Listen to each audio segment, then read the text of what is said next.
não tem discurso. Simples assim. Não tire foto com agente público.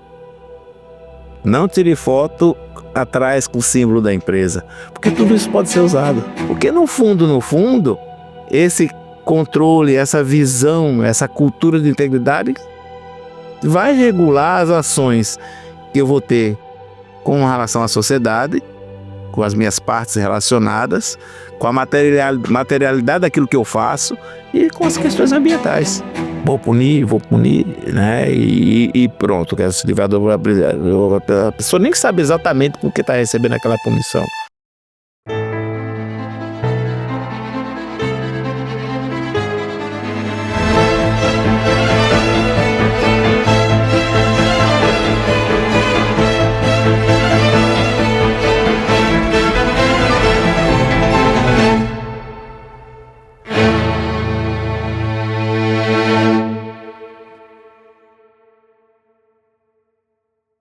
Sejam muito bem-vindos ao EJUPcast, o podcast da Escola Jurídica para Profissionais, a EJUP. Hoje nós temos a honra aqui, eu e Dr. Leonardo Pivotto, temos a honra de receber o superintendente de compliance da Neoenergia, Dr. Roberto Medeiros, um amigo de longas datas, um profissional extremamente competente e que nós temos o prazer de trazer para vocês e manter aqui uma conversa com ele sobre a trajetória dele, sobre o trabalho dele no compliance, sobre todas as mudanças que ele conseguiu realizar, por onde ele passou e durante esse período em que ele esteve, por onde ele andou, né? Então, seja muito bem-vindo, Dr. Roberto Medeiros, é uma honra imensa recebê-lo aqui. Acho que antes dele poder falar, não sei se Léo quer dar as boas-vindas para ele. Dr. Roberto, seja muito bem-vindo. É sempre um orgulho, né, uma satisfação poder contar com figuras como o senhor. Eu havia já comentado, é uma honra recebê-lo aqui na Escola Jurídica para Profissionais, onde nós temos efetivamente a missão de transformar e produzir um direito mais acessível, de forma que as pessoas compreendam como que essas estruturas funcionam, como o direito funciona, e essa é a grande missão do nosso podcast. Efetivamente, nós temos um espaço de comunicação no qual nós possamos entrar em contato com as pessoas e as pessoas possam nos ouvir. Então, muito obrigado por vir aqui, muito obrigado por aceitar o nosso convite e vamos ter uma conversa muito legal sobre compliance e como isso se aplica na prática. Muito obrigado, Léo, muito obrigado, Rossana. Para mim, a honra é minha, né, de estar aqui com vocês. Obrigado pelo convite. É realmente um motivo de alegria poder estar compartilhando um pouco de experiência de vida, de trajetória aqui, principalmente tendo em vista esse propósito de vocês, que é muito louvável. Então eu fico aqui à disposição desde já para podermos conversar aí sobre trajetória, sobre experiências, algo que eu possa contribuir com esse projeto de vocês. Não tenha dúvida que com a sua experiência você vai ter muito aqui a nos apresentar para o nosso ouvinte, para a pessoa que nos assiste e que nos ouve hoje. Roberto, para a gente começar e para que as pessoas que nos assistem, o nosso telespectador, conheçam um pouco sobre você. Você poderia falar um pouquinho da sua trajetória para a gente, né? Hoje você tem você hoje é um profissional extremamente respeitado, não só no Rio Grande do Norte, mas em todo o Brasil. Eu acompanho a sua carreira e a sua trajetória, vejo você pelo LinkedIn, vejo o quão engajado é você, tanto na questão do compliance quanto da governança também. Eu queria que você falasse um pouco sobre a sua carreira e a sua trajetória para as pessoas que nos assistem. Legal, Rossana. Para eu falar de trajetória, vou ter que trazer alguns elementos que fogem um pouco do caminho jurídico, né? Eu, quando estava no ensino médio, eu fiz escola técnica e eu fiz eletrotécnica. Então eu sou um eletrotécnico de formação. E em fazendo eletrotécnico, meu pai era engenheiro, meu irmão é mais novo do que eu e se formou em engenharia, então todo mundo caminhava para a área de exatas, né? Então eu tinha muita facilidade com matemática, com física, nunca tive problema com essas disciplinas e o meu caminho natural era ir fazer engenharia. E terminando a escola técnica, eu prestei concurso para a Petrobras, para trabalhar na área técnica. E dentro da Petrobras, aí é que a vontade de ser engenheiro ficou maior, né? Só que eu trabalhava naquele período de embarque, e naquela época era um pouco mais difícil, porque você passava 7 dias embarcado, 7 de folga, ou 15 embarcado, 15 de folga. E eu tentei fazer engenharia mecânica e não teve jeito, fui reprovado por falta. E eu descobri que mesmo sendo bom em matemática, aprender cálculo 1 e diferencial sozinho não era muito fácil. E aí eu tive que abandonar o projeto da engenharia para continuar no meu trabalho, que era um trabalho muito bom. Por coincidência, ou digamos assim, presciência de Deus, eu trabalhava com integridade de equipamentos. A minha função era analisar os equipamentos de processos de gás, de produção de petróleo, para que eles tivessem garantida integridade, que pudessem operar por 3, 4, 5 anos à frente sem acontecer nenhum acidente. Passado o tempo da Petrobras, eu passei 12 anos lá. Nesse período, eu resolvi estudar, né, fazer um curso superior. E eu pensei, que curso que eu vou fazer? Já vi que não vou conseguir fazer em exatas. Aí pensei em estudar contabilidade, né, pensei em estudar administração, mas quem deu digamos, a dica, foi minha esposa. Na época a gente ainda estava namorando e ela disse, por que você não faz direito? Porque você gosta de falar e as pessoas, quando você fala, lhe ouvem. Isso é típico de advogado. E na época eu pensei, poxa, não tem nada a ver eu fazer direito. Só que em 1988, que foi a época que a gente teve essa conversa, estava em votação a Constituição, né? Estava tendo todo aquele trabalho da Constituição Federal, os constituintes. Período muito rico do Brasil. Isso, e na época eu gostava muito já de mexer com o mercado financeiro, né? Então eu conhecia algumas coisas de mercado financeiro, principalmente o mercado acionário, e dentre as discussões que tinha na Constituinte, tinha a discussão do capítulo de econômico-financeiro, a parte tanto de finanças públicas, de direito financeiro, como também a parte de livre mercado, livre iniciativa.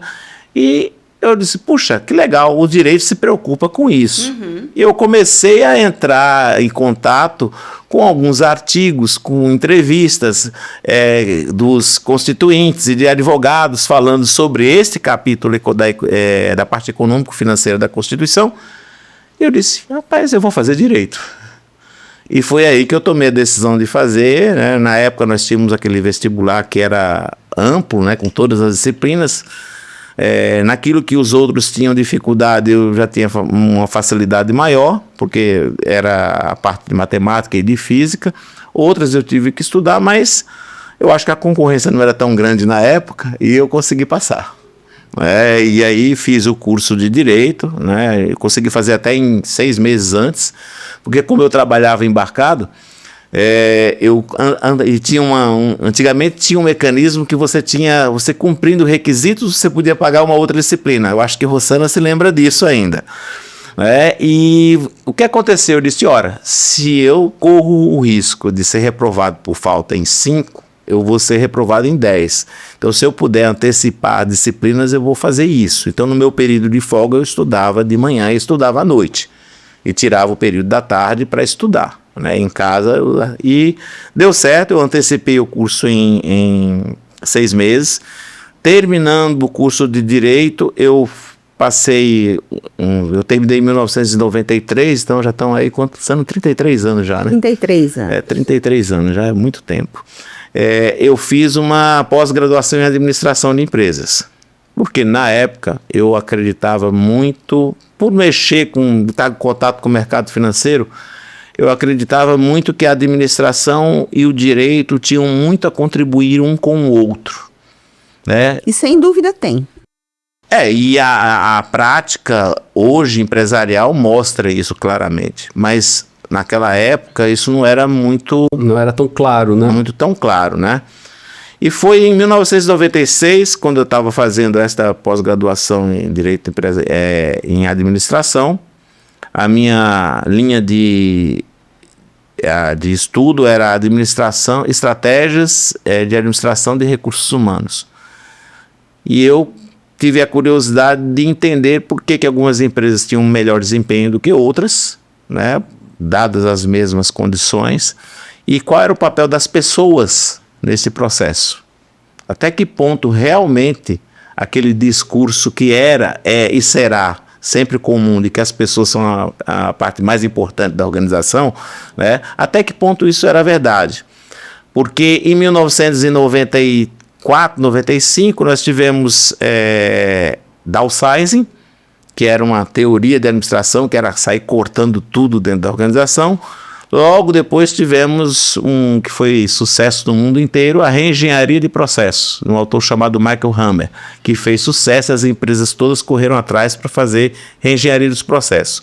E no final do dia desse processo, todo mundo dizia, as pessoas são a parte mais importante. E aí a pergunta que eu fazia, ora, se são a parte mais importante, por que é a primeira que é descartada quando tem uma reestruturação? Tinha alguma coisa estranha. Então eu comecei a pensar, o que é que faz com que uma pessoa seja importante numa organização? Então eu comecei a perceber que trabalhos repetitivos eram um complicador para o profissional. Trabalhos criativos eram uma vantagem competitiva. Capacidade de raciocínio, capacidade de aprofundar um tema, a capacidade de ver detalhes que os outros não viam é que faziam a diferenciação do profissional. E aí, tendo esse background de administração das minhas pesquisas com o curso de Direito, eu deixei a Petrobras, saí de um plano de demissão voluntária e resolvi abrir meu escritório de advocacia.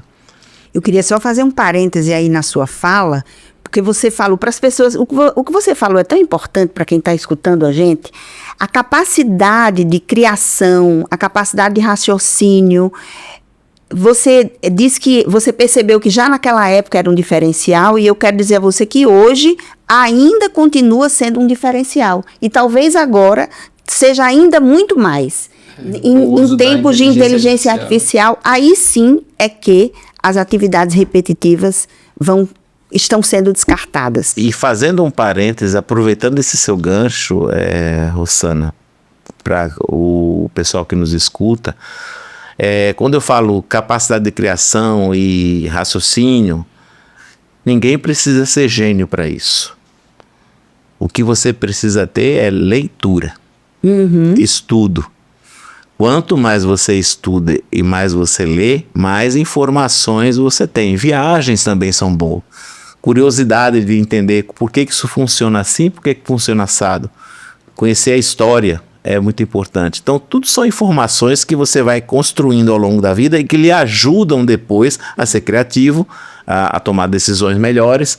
Na verdade, quando você fala de inteligência artificial, ela faz exatamente isso.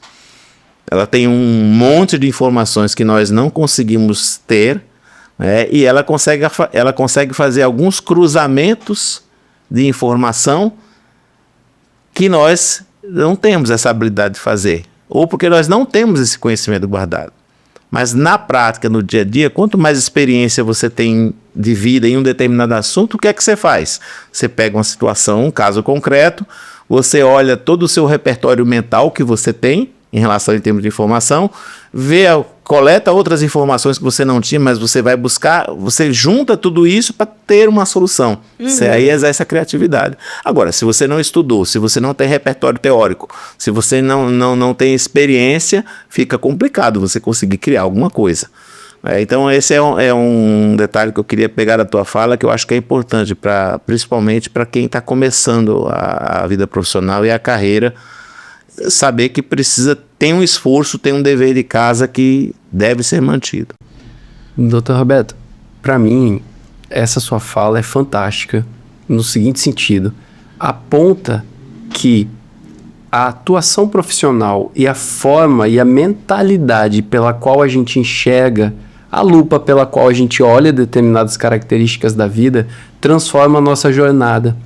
E eu sempre digo, inclusive aqui a gente conversa muito sobre isso, da necessidade da coragem, da determinação e de entender contextos e leituras interdisciplinares para que a gente tome decisões acertadas.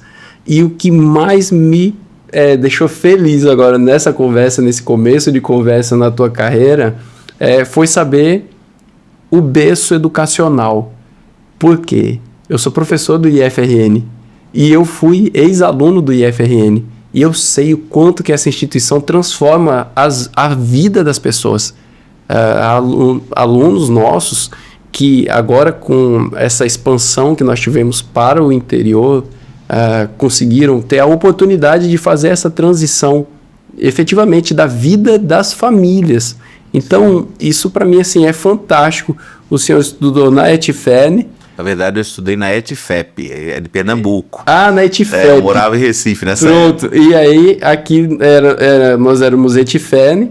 Eu entrei na época que era Cefet, no ano de 2002, para a graduação de gestão ambiental e depois, em 2006, eu entrei na graduação de Direito. Então, essa jornada e me tornei professor do IFRN no ano de 2007. Então, vocês têm uma história em comum aí, né? Foi isso que eu vi, eu achei fantástico. E é uma história de tomada de decisões baseadas em coragem para transformar a realidade. Por isso que eu me conectei muito, assim, eu ouvindo e falando, poxa, ainda bem que a gente fez esse convite, né, para ouvir essa fala e para reforçar a convicção de que estamos no caminho certo. Efetivamente, a própria escola jurídica, ela vem nesse sentido, de poder entregar mais ainda para a sociedade e efetivamente romper muros institucionais também. Então é muito fantástica essa fala e entender que a jornada dessas pessoas contribui demais com a nossa sociedade e que temos um berço comum também, né? Que sabemos que as instituições clássicas são tão importantes quanto as instituições que estão fazendo a transição para o mundo digital, né? Promover a devida o reconhecimento a essas instituições, o FRN e IFRN, que tem grande contribuição na formação da nossa sociedade como um todo. E hoje você trabalha com compliance, a gente tem aí na ordem da semana, do mês, aí umas notícias que nos pegaram complicadas. Não diria de surpresa, mas né, que estão aí na ordem do mês, digamos.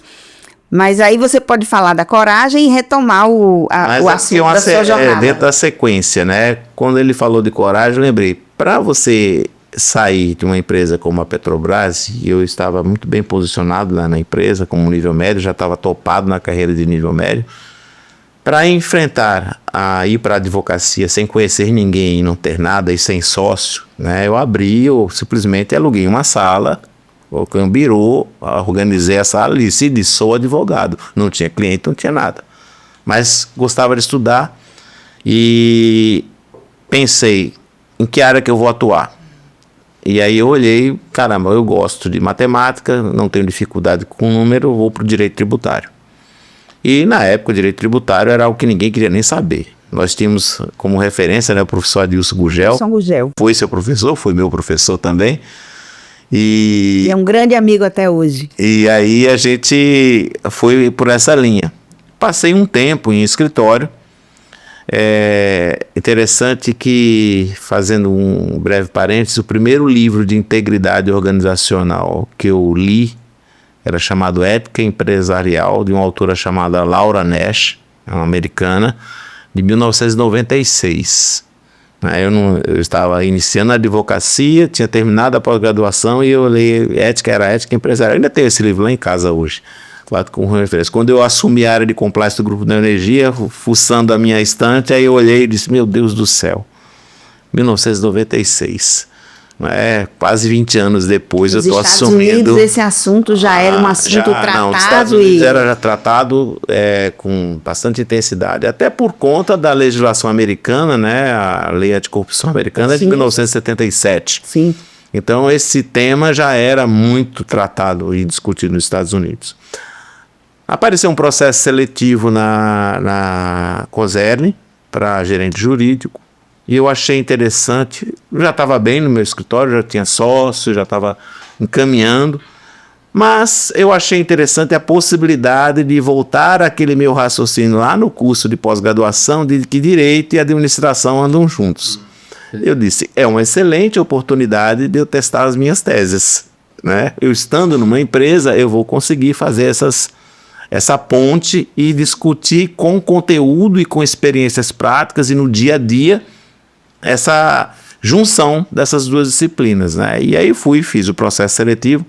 Interessante que na época, na entrevista, o presidente perguntou, quando eu falei por que eu estava deixando o escritório e por que estava querendo ir para uma empresa, eu disse para ele, porque no escritório, às vezes a gente tem dificuldade em relação ao cliente, você resolve o problema do cliente, o cliente vai embora e você não sabe que foi benefício você trouxe para ele a longo prazo.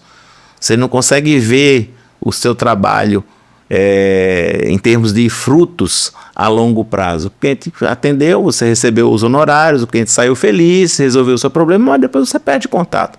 Numa empresa não, na empresa tem começo, meio e fim. Né? Então eu disse, eu quero ver isso e quero testar a questão da administração com o direito. Você quer fazer a empresa de cobaia? Eu disse, é mais ou menos isso.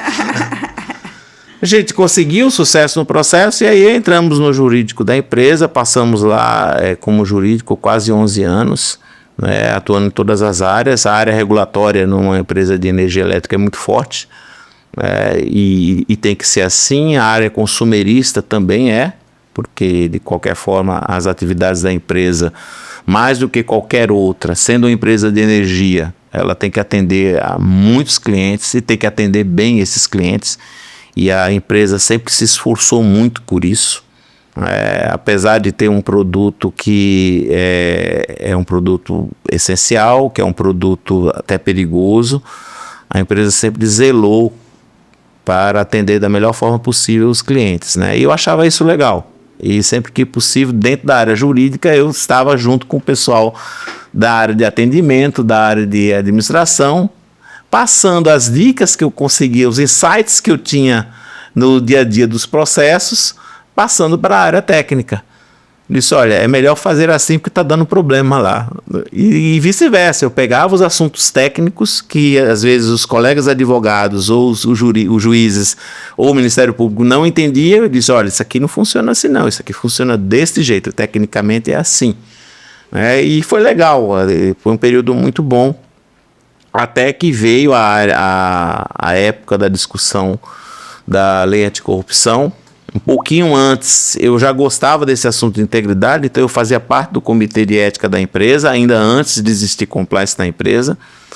E quando começou a discussão, teve aqueles movimentos todos de 2013 da sociedade, que aí surgiu a necessidade de ter uma legislação de anticorrupção mais robusta, eu comecei a me aprofundar do assunto. Quando a lei foi publicada, foi no meio do ano de 2013 e ela passou a viger a partir de 2014. Eu levantei para a empresa a necessidade de fazer um diagnóstico. Eu preciso saber qual é o nível de aderência do Grupo Neoenergia à nova legislação que vai entrar em vigor. Então a gente às vezes tem que pensar um pouco proativamente, né? O que é que vai acontecer um pouquinho mais lá na frente. E aí, essa capacidade de olhar um pouquinho mais à frente, ela não foi adquirida por acaso. Lembra que eu falei que na Petrobras eu cuidava de integridade de equipamentos? Sim. Então foi lá que eu aprendi a olhar um pouquinho mais para frente. O modelo mental de você olhar para frente e olhar riscos. Exatamente. Então, abrindo um parêntese, é muito importante que o profissional do direito aprenda a gestão de riscos. Não a gestão de riscos que é falado no dia a dia, não é gestão de risco enquanto ferramenta de trabalho. Como você analisa risco, como é que você classifica risco, como é que você adota a medida de mitigação, e isso você faz numa peça processual. Enquanto nós que estávamos no jurídico, talvez a Rossana se lembre que algumas discussões nossas, eu já olhava o que é que ia acontecer lá na frente e já tinha que ter uma solução pronta. Isso vai acontecer, a gente tem que já ir por esse caminho. Então, a avaliação de risco realmente é importante. Fizemos esse diagnóstico na companhia, apresentamos para a diretoria, e aí o grupo, e aí por muita influência também da Espanha, né, do controlador, na época você tinha Banco do Brasil e Previ, a Previ e o Banco do Brasil também estavam preocupados com isso, eles resolveram criar uma área de compliance no grupo. E aí me convidaram para assumir. Então, para mim foi um desafio muito legal, porque eu ia começar uma área de um assunto que eu gostava. Interessante que um ano antes, uma diretora da companhia conseguiu uma vaga de um seminário sobre compliance.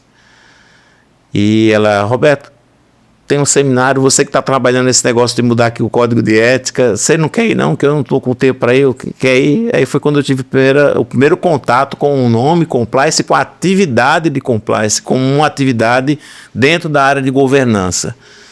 E durante lá as palestras, eu pensando com meus botões, eu disse, meu Deus, se eu tivesse chance na vida de trabalhar com essa área do conhecimento, seria muito bom, porque o cara ser pago para fazer o que é certo é muito bom, né? Um ano depois eu estava sendo nomeado como o responsável de compliance do Grupo Neoenergia. Está lá até hoje, né? Estou até hoje, e assim, foi muito legal porque a gente teve a oportunidade de criar a área do zero. Então o grupo não tinha uma área de compliance, né? Tinha um código de ética, mas não tinha as outras políticas, não tinha canal de denúncia, não tinha sistema de avaliação de fornecedores, todo nem treinamento com relação a essas questões, e a gente teve a oportunidade de desenhar, fazer o projeto disso e ir construindo de pouco até a gente conseguir dizer que tinha um sistema de compliance bem estruturado, e ficamos muito felizes quando a gente conseguiu o Proética pela primeira vez.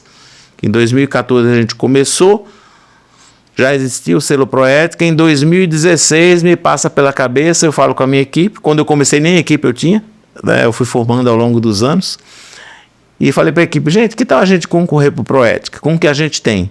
Quem sabe, o pior que pode acontecer é eu receber um parecer de graça da CGU, né, dizendo o que é que eu tenho que melhorar. Fizemos o Proética e conseguimos o selo, na primeira tentativa a gente conseguiu. E de lá para cá a gente tem conseguido sucesso em todos os anos. Bom, parabéns. Eu acho que, aproveitando a deixa do que você vem falando, acho que Léo queria fazer uma pergunta relativa ao que é exatamente o compliance para as pessoas que estão nos ouvindo, né? Bom, o nosso público ele é muito variado.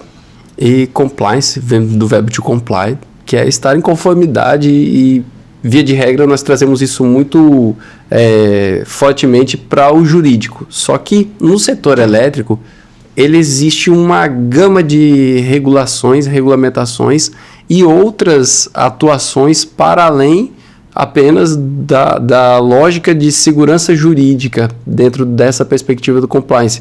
Por exemplo, a parte de integridade, anticorrupção, conformidade regulatória, governança e transparência, o próprio compliance ambiental e climático, que é a minha praia mais específica. Então, é uma gama, né, de atuação que o setor de compliance está ali vinculado. Como é que é esse funcionamento dentro da tua atuação e dentro dessa perspectiva de análise do compliance? Como que funciona isso vinculando a gestão? Porque, via de regra, me parece muito que compliance é inclusive uma ferramenta de gestão, não é? Subsidiar informações para que sejam tomadas decisões mitigando o risco. Olha, Léo, primeiro deixa eu fazer aqui um comentário com relação à questão do compliance em si. A gente importou esse nome, mas eu particularmente, apesar de ter isso no título do cargo, eu defendo que deveria ser integridade. Integridade. Compliance tem essa ideia que tem uma origem americana, de cumprir regras, de conformidade com regras, e isso passa ao longo do tempo a ideia de uma área extremamente burocrática, passa a ideia de controle, passa a ideia, você acaba ficando, de certa forma, cego para outros aspectos da integridade organizacional que tem a ver com pessoas, e fica muito naquele negócio do script.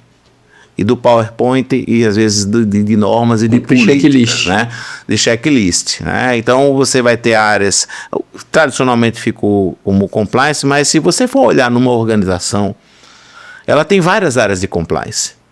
O jurídico faz compliance, a área de sustentabilidade faz compliance, a área de controladoria faz compliance, a contabilidade faz compliance. Todas elas precisam estar aderentes aos normativos. E se compliance é estar aderente ao normativo, toda a organização tem que estar em compliance. Quando a gente fala de integridade organizacional, a gente está olhando para algo um pouco maior. É estratégia, né? Estratégia e estratégico organizacional. Cultura organizacional. Cultura. Então, o grande desafio hoje e já era e continua sendo, e pelos escândalos que a gente vê recentemente com algumas empresas, grandes empresas que estavam inclusive no novo mercado, algumas faziam parte do índice de sustentabilidade da B3, caírem por questões de integridade, de ética de seus executivos, a gente vê que o problema não é controle. Aliás, acho que criaram controles demais. Esqueceram de pensar nos princípios. Então, o grande desafio é você conseguir fazer com que a organização passe a trabalhar mais com princípios do que necessariamente com regras e controles. Nós tivemos um problema sério aqui no Brasil que levou até digamos assim, o recrudescimento desse conceito de compliance normativo. Porque até antes da Lava Jato, só quem tinha áreas de integridade eram as empresas multinacionais que estavam sujeitas à FCPA, né? Um pouquinho depois à lei inglesa anticorrupção. Quando veio a Lava Jato, todo mundo olhou para a questão de compliance como sendo anticorrupção. O foco era anticorrupção. A CGU agia dessa forma, o Ministério Público agia dessa forma. As avaliações, quando nós éramos avaliados por auditorias externas, né, as Big Four, que auditam a empresa, era em cima de questões de corrupção. Como eu tinha já um background mais antigo em relação à integridade, eu disse, mas não é só isso. Vai muito além, né? Não é só isso. Além.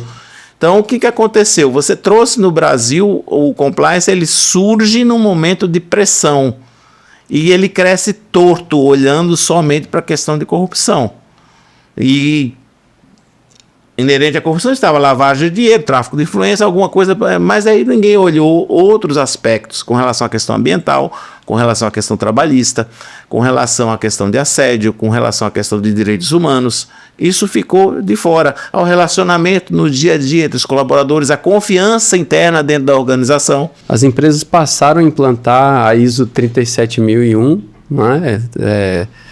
Justamente nessa perspectiva, o sistema de gestão anticorrupção, anti-suborno, exatamente. Então ela direciona nesse sentido. O nosso grupo tem inclusive essa certificação. É importante para nós termos, né? A gente já tem desde 2019, né, a 37001. Então, mas sempre com esse foco. Quando você vai pensar em integridade organizacional e como cultura, o que você vai tentar é transformar o modus operandi da empresa. No fundo, é você olhar assim, eu faço o que é certo porque é o certo a fazer e não porque tem uma norma dizendo que eu tenho que fazer e que se eu não fizer eu vou ser punido. Porque toda vez que você cumpre uma regra com medo de ser punido, você não está sendo ético. Você só é ético quando você cumpre aquela norma ou aquela disposição, ou aquele princípio, porque você acredita que aquilo é o melhor para você e para a sociedade. Então, o grande desafio de qualquer compliance officer, né, que é o nome de mercado que dão para a minha posição, é como fazer com que a organização toda saia de um modelo mental de controle, de muita rigidez e de só cumprir normas, para um modelo de evolução comportamental. Pois é, Roberto. E aí vocês estavam falando e minha cabeça estava aqui, eu estava pensando, né? As empresas de energia, elas têm um mundo para elas se preocuparem, né?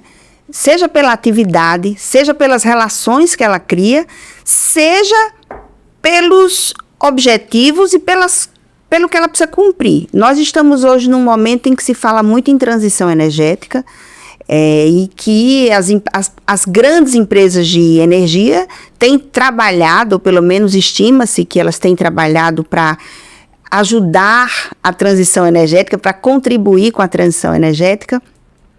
E falar em transição energética, penso eu, que está dentro do grande conceito de compliance, porque é você trabalhar em conformidade com o que o mundo pede, o que o mundo precisa.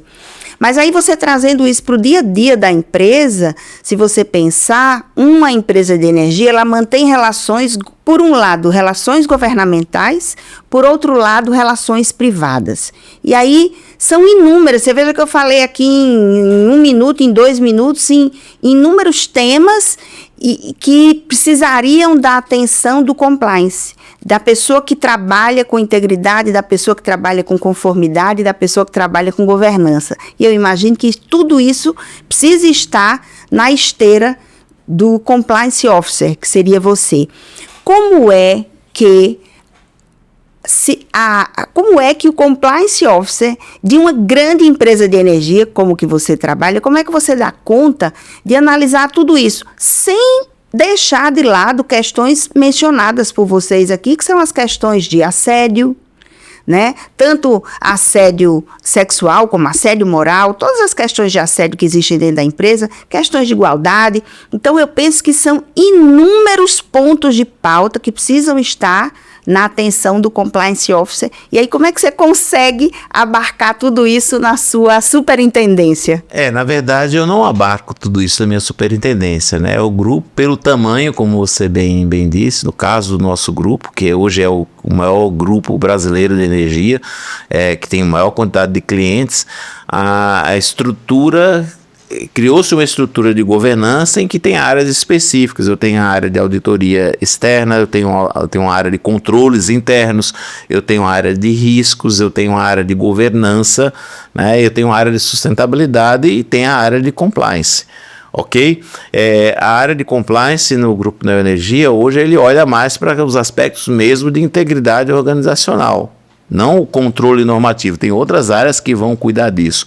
E a gente tem um modelo também de governança que utiliza as chamadas 3 linhas de defesa. É um modelo de uma organização europeia que estabelece que os riscos eles têm que ser gerenciados e controlados pela primeira linha. É o operacional, é quem faz, é o cara que está fazendo compra, é o cara que está lá na operação. Ele tem que analisar, cumprir as regras do jogo e mitigar seus riscos. A segunda linha é a segunda linha de controle disso. Ele vai checar se realmente esses controles estão funcionando e isso está sendo cumprido. Então, a segunda linha são a área de compliance, a área de governança, a área de controles internos, a área de riscos. E você tem a terceira linha, que é a que audita, é a auditoria interna, que vai verificar se realmente os controles estão funcionando e vai identificar as não conformidades para que as outras áreas atuem. Então, esse é um modelo geral. Então, não é que a área de compliance... Aí, dependendo do porte da organização, você vai ter áreas de compliance que vão ter todas essas funções e outras que vão ser mais concentradas. Mas quando você olha assim, como é que abarca isso tudo, como é que a gente está olhando tudo isso, tem que ver, aí eu volto a insistir na questão da cultura que impacta muito também no posicionamento dos executivos da empresa. Assim, eu tenho a sorte de trabalhar num grupo que tem esse olhar para o cliente. No final das contas, e como alguns queiram chamar, eu tenho um cliente que é aquele que paga a energia, que compra a minha energia, que faz negócios comigo, mas eu tenho todo um universo de partes relacionadas. Então eu vou ter agentes públicos, eu vou ter o governo, eu vou ter a sociedade organizada, eu vou ter o Ministério Público, eu vou ter o Judiciário, eu vou ter os bancos, eu vou ter os fornecedores. Então, todo esse universo ele cerca, está em volta da companhia e a companhia precisa olhar para cada um deles. Nós temos um foco muito forte, né, na questão da satisfação do cliente e não é à toa que a Coserni foi considerada a melhor distribuidora do Brasil na última pesquisa da Abradee. Nós ficamos com o primeiro e o segundo lugar, inclusive. Coserni em primeiro, Electro em São Paulo em segundo. É justamente por conta desse foco que a gente dá em dar satisfação ao cliente. Quando você elege o cliente aqui como o seu foco estratégico, você começa a derivar um monte de coisas daí. Para o cliente estar satisfeito, ele precisa... O que é um cliente satisfeito na energia? Ele quer que a energia não falte e que tenha um custo que ele consiga pagar. Não é? Não adianta nada eu ter um sistema perfeito que não falha, mas você não consegue pagar. Também não adianta nada eu ter uma energia super barata que o sistema vive falhando e quebrando, né? Então, Tem acontecido isso em alguns estados, né? Infelizmente acontece isso em alguns estados. Ora, se eu sei o que o cliente precisa, em cima desses, por exemplo, dessas duas derivadas que eu coloquei, o sistema tem que ser muito bom. Para o sistema ser muito bom, eu preciso comprar materiais bons e ter fornecedores bons. E fazer uma manutenção adequada, que vou ter fornecedores que fazem essa manutenção adequada e que sejam confiáveis. Para eu fechar meu preço, eu tenho que ter uma mão de obra bem qualificada, que eu consiga remunerar a preços de mercado e competitivos, porque senão eu vou perder bons profissionais. Eu preciso dar treinamento a esses profissionais para ele ter capacidade de cumprir as suas obrigações técnicas e saber atender bem o cliente, né? Se eu for olhar para a questão do empregado, para que o empregado consiga fazer tudo isso e atender bem o cliente, ele precisa trabalhar num clima organizacional bom. O que é clima organizacional? É o dia a dia da empresa. Aí entra integridade, entra cumprimento da palavra, respeito, aí entra a questão do assédio. Então você começa a derivar do cliente uma série de ações que você dentro da organização tem que estar observando. Parte dessas observações, desses pontos de atenção, compliance vai olhar. Então você vai olhar o quê? A questão do respeito interno. Aí vai ter todas as questões de discriminação, de assédio, de relacionamento. Imagine você uma fraude interna que dá prejuízo para a empresa. Isso traz prejuízo porque a empresa vai perder recurso que poderia estar sendo utilizado em benefício do cliente, correto? Então o compliance também chega com apoio de outras áreas também de investigação para poder identificar onde é que foi a fraude. E não se trata, e aí é um detalhe importante, não se trata só de identificar quem fez o mal feito. É identificar a causa raiz, para que ela não volte a ocorrer. Essa era uma pergunta que eu ia fazer. Como é que funciona essa parte de gestão quando a gente trata de cultura organizacional? Porque a gente, no compliance, visa mitigar riscos reputacionais, inclusive. Então, eu até anotei aqui da fala, né, a governança e a cultura organizacional, elas andam juntos. E aí eu me lembrei que o Peter Drucker, ele dizia bem assim, culture eats strategy for breakfast, né? A cultura organizacional, ela devora estratégia no café da manhã. Então, é muito sobre isso. Como que em uma grande empresa o compliance atua de forma a proteger a reputação da empresa, com base, inclusive, na cultura organizacional. Então é muito interessante ver toda essa conversa se desdobrando dentro de um cenário global de mudanças climáticas, onde a transição energética é o carro-chefe, e nós estamos conversando sobre cultura organizacional, sobre as pessoas que compõem essa estrutura e como que essa estrutura favorece e é pensada para preservar a infraestrutura e estratégia nacionais. Por quê? O setor elétrico, efetivamente, ele é um setor de infraestrutura e estratégia nacional. E vem passando por grandes transformações, inclusive com relação à geração distribuída. Então, como que o setor de compliance consegue lidar com tudo isso, né? Com todas essas interfaces, de uma forma a ser interdisciplinar? Na verdade, a gente tem que conhecer todos esses negócios e todos esses detalhes, porque os problemas acontecem. E quando os problemas acontecem, que nós somos chamados a intervir ou interagir com o problema para resolver, a gente precisa entender como é que funciona todas essas dinâmicas empresariais, todos os produtos que estão disponíveis aí para o consumidor, entendendo qual é também a necessidade do consumidor, qual é a necessidade, às vezes, inclusive, do poder público. Você tocou no assunto, aquela questão da relação com o poder público. E aí, quando você olha sobre o aspecto de legislação anticorrupção, sempre é um ponto de atenção maior, né? Na nossa matriz de risco, a gente toma cuidado com relação a isso. Afinal de contas, nós somos distribuidores e nós fornecemos energia para mais de 1.000 prefeituras do Brasil. Então, o contato com o agente público é constante, né? A gente tem várias linhas de transmissão, várias linhas de distribuição. Eu preciso de autorização para passar essas linhas nos municípios, nas cidades, nas estradas, em vários lugares. Então, como é que você trabalha com todo esse conceito e todo esse contexto? Uma das coisas muito úteis em qualquer organização é mapa de risco. Você colocou a questão reputacional é mas eu tenho riscos da parte financeira também, porque assim, um problema que a companhia venha a ter do ponto de vista de integridade, ele vai ter dois contextos, um reputacional, ou seja, a imagem da companhia ela vai ficar prejudicada, e eu tenho um contexto financeiro, certamente eu vou ter uma penalidade. Mesmo que eu não tenha uma penalidade, eu posso ter uma reação negativa do meu cliente, ele passa a não querer mais fazer negócios comigo. Então a gente vai ter aí, já tem uma liberalização do mercado de energia, isso vai ser ampliado, e é importante para que a gente consiga chegar ao nosso cliente e ter o respeito do nosso cliente. Para isso o cliente tem que confiar na gente. E se ele vai ter que confiar comigo, na minha empresa, eu não vou poder pisar na bola com ele.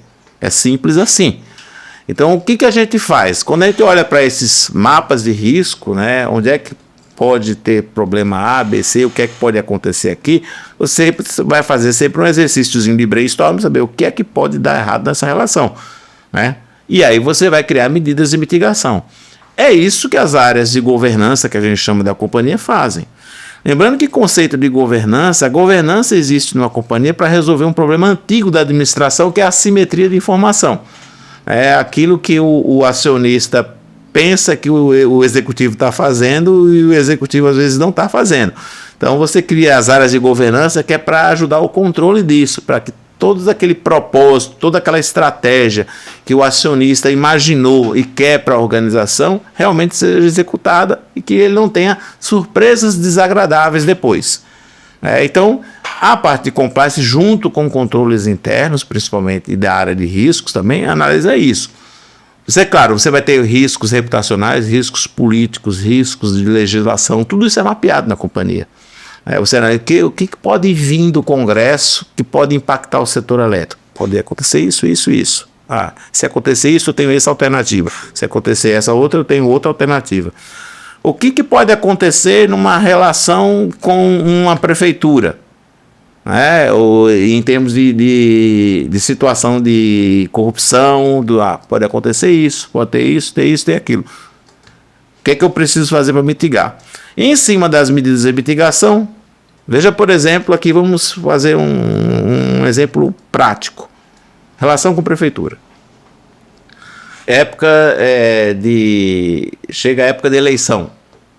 Então, vários candidatos a cargos públicos gostam de fazer várias propagandas, e aqueles que estão no cargo, principalmente, gostam de mostrar obras, né, de fazer muita inauguração. Digamos que a gente tenha que fazer uma subestação para reforçar a carga em uma determinada cidade do interior. Então, o prefeito pode pensar assim, poxa, eu vou capitalizar em cima disso. Vou dizer que fui eu que trouxe a subestação para a minha cidade. E aí, quando vai fazer, ele quer fazer uma inauguração, ele quer estar lá no palanque, ele quer tirar foto, quer tirar foto para a empresa. O que é que a gente diz enquanto compliance? Vai ter inauguração, é período eleitoral, não tem discurso. Simples assim. Não tire foto com agente público.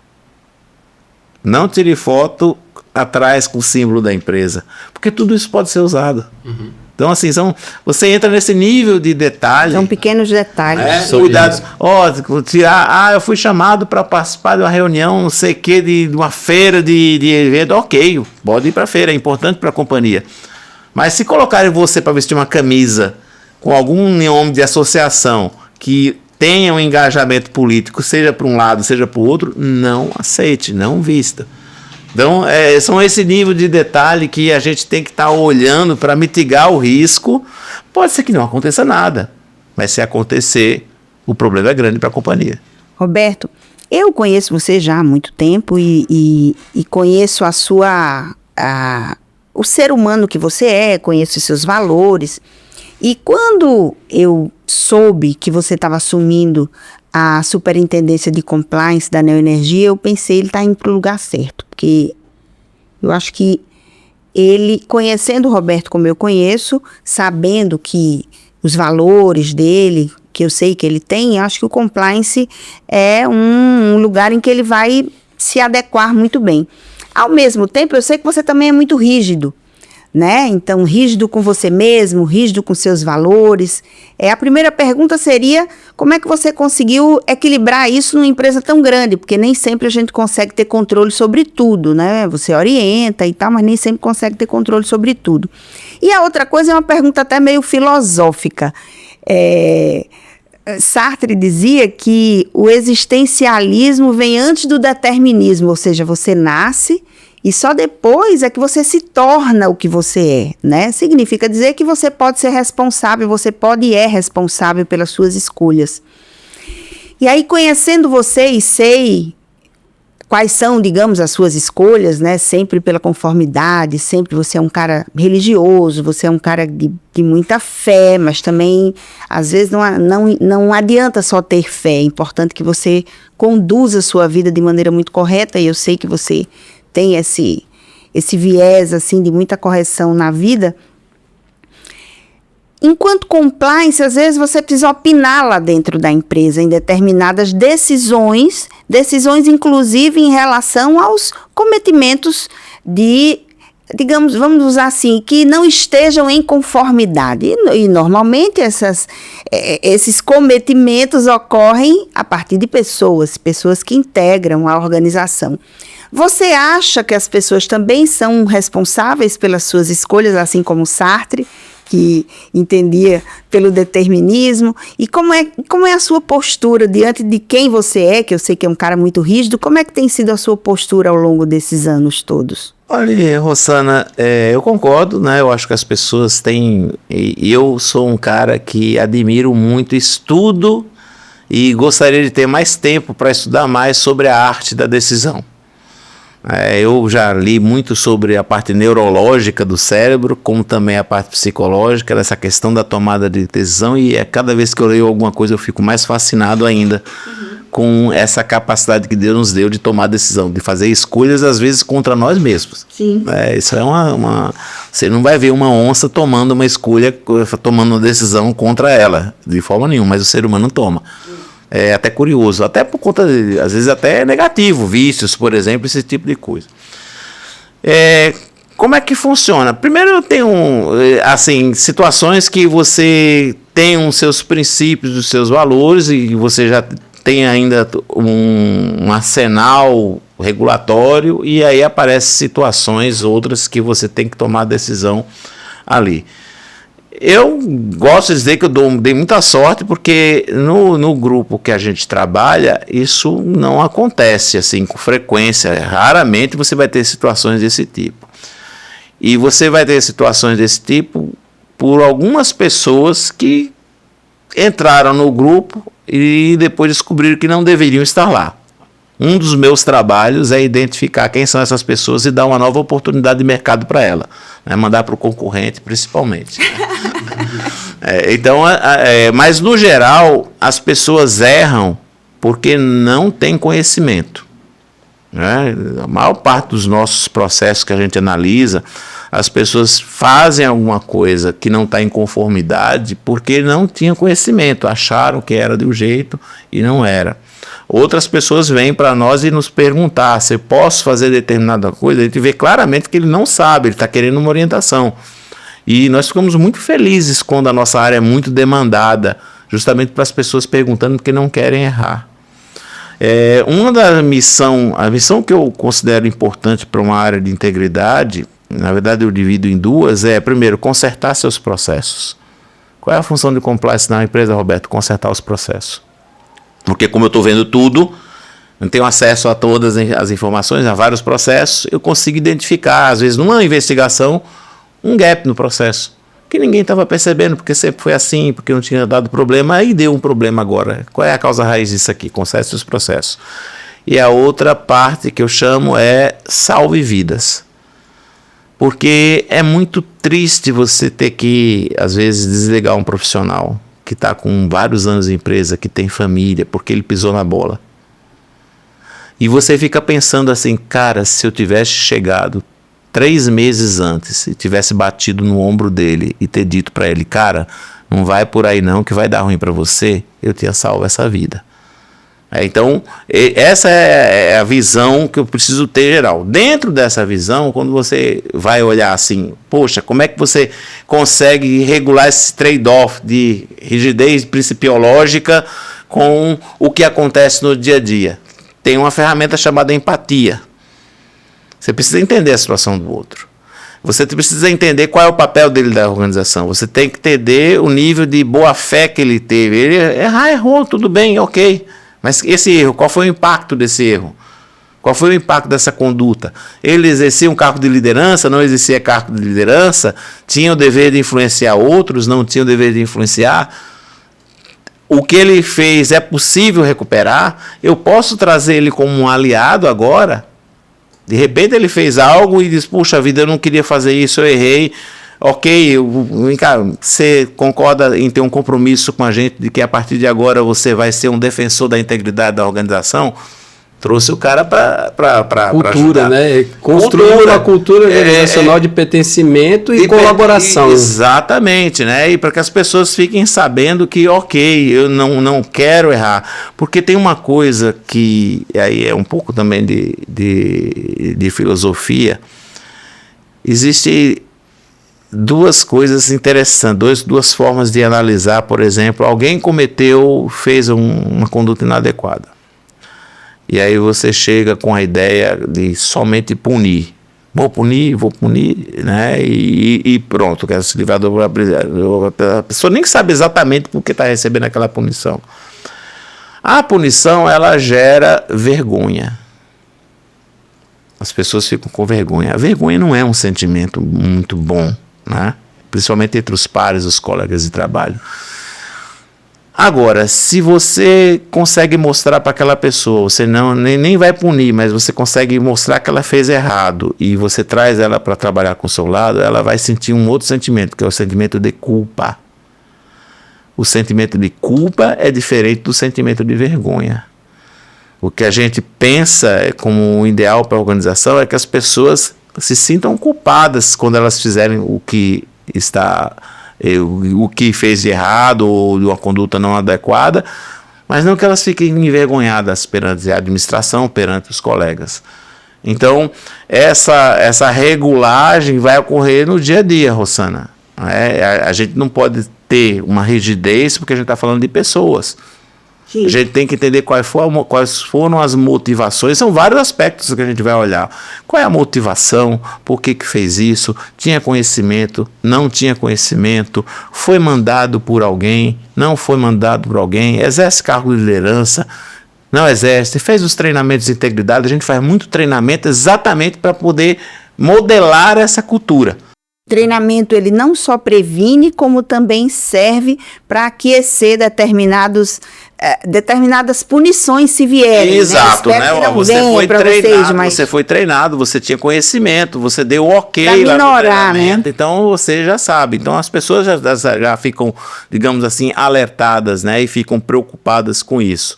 Então você vai sempre ter um trade-off para resolver com relação a isso. Não é somente aplicar a regra por aplicar. Muitas vezes você vai ter situações em que o camarada, em prol, em benefício da empresa, não que ele fez algo antiético. Existem algumas coisas dentro da empresa que a gente é muito duro. E a administração da empresa, não é só eu, é todo mundo. A gente não concorda, que com fraude, com postura antiética, com postura de má-fé, a empresa é intolerante. Isso está inclusive na nossa política, é tolerância zero com fraude e com corrupção. Aí não tem jeito. Mas às vezes o cara erra num procedimento. Tinha que fazer uma licitação, né, uma cotação de empresas, não fez porque estava preocupado porque precisava fazer aquela obra imediatamente, porque senão ia ter um prejuízo maior. Na hora se precipitou, pegou a empresa, cotou e fez.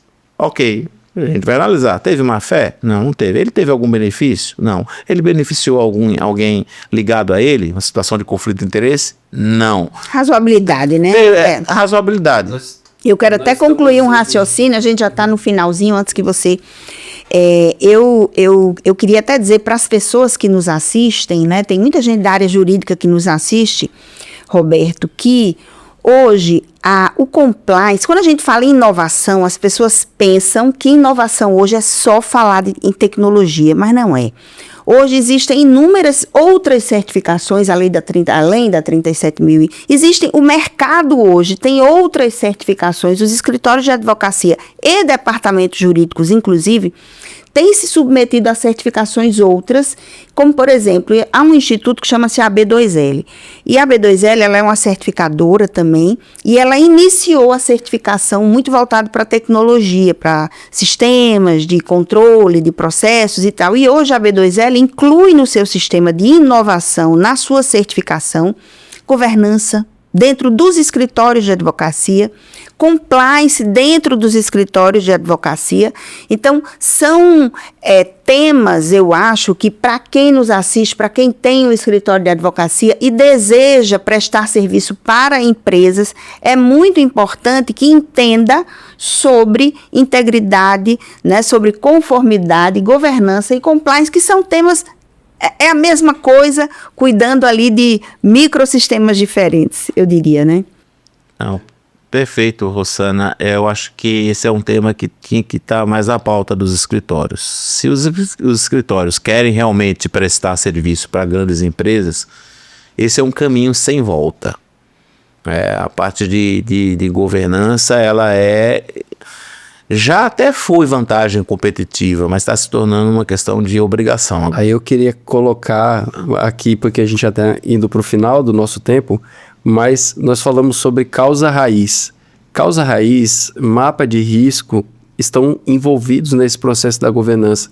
E dentro da governança, qual é a lógica que a própria prática recomendada 2030 da BNT, que trata sobre ISD, traz? Nós temos a governança e o pilar ambiental e o pilar social como compondo esse contexto, né, essa tríade do ISD. E nós conversamos aqui algo que me chamou muita atenção, que é a análise da materialidade efetiva da atuação dessa empresa. Onde é que eu entro com análise de materialidade? Quando eu estou analisando o posicionamento da empresa com relação aos riscos financeiros, então eu estou pensando nos shareholders, nos investidores, e onde eu estou mapeando riscos socioambientais.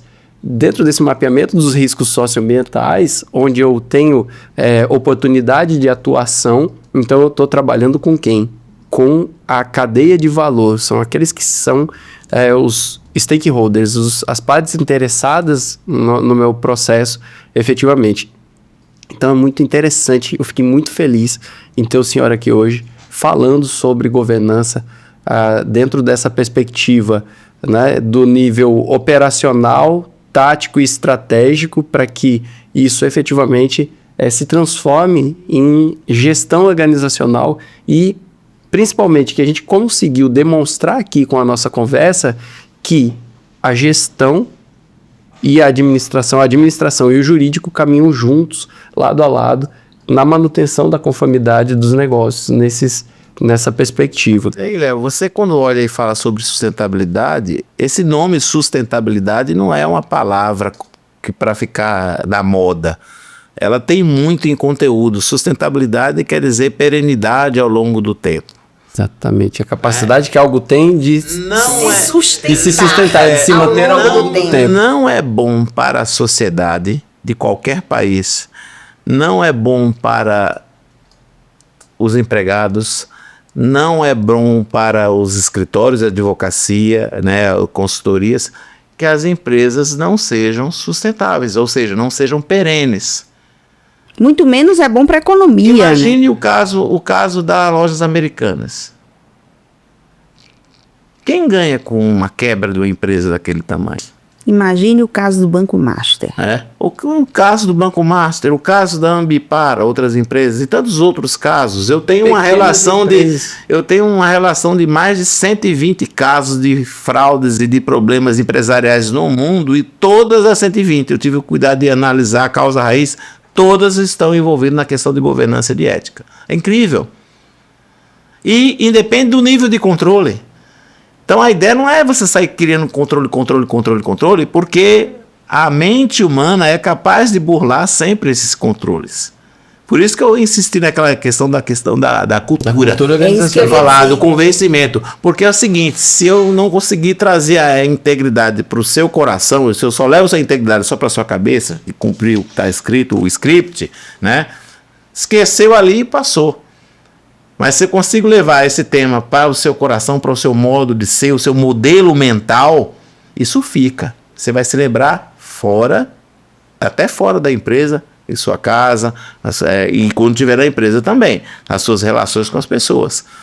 Então, a questão da sustentabilidade tem que olhar também para isso. Por que a questão de integridade e de governança, que também, inclusive, permeia o S e permeia o G. O G não. O E, de ambiental, né? Por quê? Porque no fundo, esse controle, essa visão, essa cultura de integridade vai regular as ações que eu vou ter com relação à sociedade, com as minhas partes relacionadas, com a materialidade daquilo que eu faço e com as questões ambientais. Então, uma empresa que desenvolve um produto, tem uma governança, tese maravilhosa, está listada no novo mercado, ok, mas faz um produto que promove um desastre ambiental a médio até longo prazo, sabe que está provocando dano. Até que ponto o G está funcionando? E essa cultura é ética, né? Até que ponto a cultura organizacional é ética? Até que ponto eu estou utilizando no raciocínio empresarial que os fins justificam os meios? E fins de quem? Nossa, mas isso, olha, a gente teria a tarde toda para conversar aqui, porque uma das coisas, né? Eu acho que há uma dicotomia muito grande entre, principalmente num país como o Brasil, né, que nós temos a cultura da corrupção no Brasil é muito forte, infelizmente. É algo que nós sabemos disso, está aí todos os dias nos jornais. Então, como você, e aí seria para um outro dia, Roberto, mas eu acho que a maior dificuldade no país hoje de se trabalhar com integridade, conformidade, compliance, é você unir as normas e a cultura da integridade com a busca do lucro, com as metas, com aquilo que você tem que alcançar, muitas vezes, num mercado que luta contra. Eu concluí, para que a gente encerre, quais os maiores desafios dentro dessa perspectiva para os próximos 5, 10 anos, assim, que se apresentam no setor elétrico? Em um minuto. Assim, existem riscos já mapeados, futuros, ou ainda não? A gente está vivendo um momento de tranquilidade. Não, eu acho que o principal desafio que a gente tem para o setor elétrico, aí olhando dentro do que a gente está conversando aqui, é exatamente conseguir atender melhor os nossos clientes. Porque são clientes de vários tipos de geração diferente, são clientes de várias classes sociais diferentes, e a gente tem que atender todos da mesma forma, com a mesma qualidade e o mesmo serviço. Então, o grande desafio num país como o Brasil, que tem uma extensão geográfica muito grande, a gente tem uma distribuidora no grupo, que é a Coelba, lá na Energia Bahia, que é a Bahia do tamanho da França. Então eu tenho um país dentro do... Eu já atuei para a Coelba e sei o tamanho da dificuldade da empresa. Então, um estado que também não é um estado em que linear do ponto de vista geográfico. Né? Esse é um desafio realmente, porque é algo num país que você tem uma taxa de juros muito elevada. Você tem uma economia que tem boa parte, às vezes, dos indicadores que não são tão claros. É um país em que, às vezes, ele é hostil à livre iniciativa. Então, você tem esses são desafios políticos e estruturais que acabam refletindo, mas esses desafios, eles acabam já estando sendo mapeados, né? Aquela incerteza que o empresário brasileiro já está acostumado a trabalhar, principalmente os mais antigos que enfrentaram aquela época das hiperinflações, né? Já tem uma certa casca, né, resistência, e já sabe como lidar com isso. O desafio que eu considero, né, é como atender melhor o cliente nessa nova diversidade de cliente que nós estamos tendo. Com geração Z, geração millennial, né, com formas de pensar diferente, forma de ter, a relação de emprego passa a ser diferente, a relação de consumo passa a ser diferente. No meu tempo, por exemplo, o sonho meu era ter um carro. Enquanto eu não tivesse um carro, eu não dormia. Né? Se o meu primeiro emprego, quando eu consegui o salário, 2 meses depois eu já estava comprando um carro. Hoje, muitos jovens não têm a menor vontade de ter carro. Não, eles querem ter um supercomputador e para isso precisam de muita energia em casa. Então, assim, essa questão de atender o cliente, e quando eu falo cliente, é atender a sociedade como um todo. Porque você passa nas ruas da cidade, e eu me orgulho disso, enquanto profissional do setor elétrico, de passar nas ruas e passar no restaurante e ver todo mundo à noite lá feliz, sorrindo, as luzes todas acesas, os ar-condicionados ligados, os ar-condicionados funcionando. Os fornos você passa no hospital, está lá o hospital funcionando, né? Você sabe que tem pessoas doentes ali, tem pessoas que estão mais graves, menos graves, mas estão todos tendo ali, os equipamentos estão todos funcionando, está tudo certo. Você passa a ver uma empresa funcionando, uma empresa de porcelana, de cimento, uma siderúrgica, está lá funcionando, né? É verdade. Com energia. É a garantia da segurança e da continuidade do sistema elétrico, né? É exatamente isso. Então, isso gera muito, assim, até orgulho de trabalhar. Então, o desafio de você continuar atendendo esses clientes e o cliente poder sempre contar com você quando ele precisar. Eu acho que ele precisa voltar outro dia aqui para a gente falar especificamente sobre os desafios do setor elétrico, que aí nós teríamos muito para falar, né?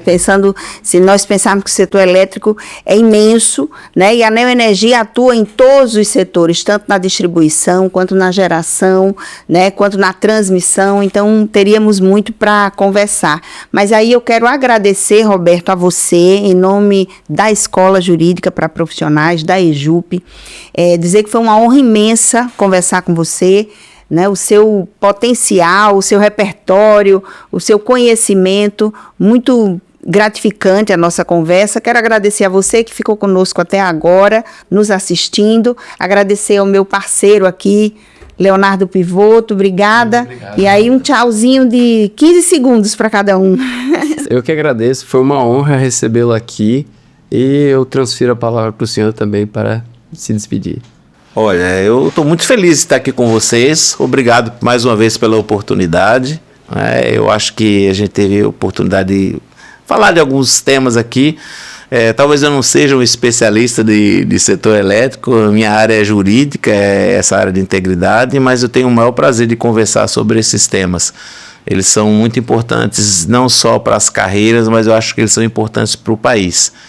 E as pessoas precisam ter um nível maior de consciência da importância do setor elétrico e do efeito que ele traz no dia a dia das pessoas. Então, eu fico muito grato, viu, Rosana, pelo convite. Obrigado, Léo, pela atenção de todo mundo. E sempre estarei à disposição de vocês. Um ótimo dia para todos. Obrigada.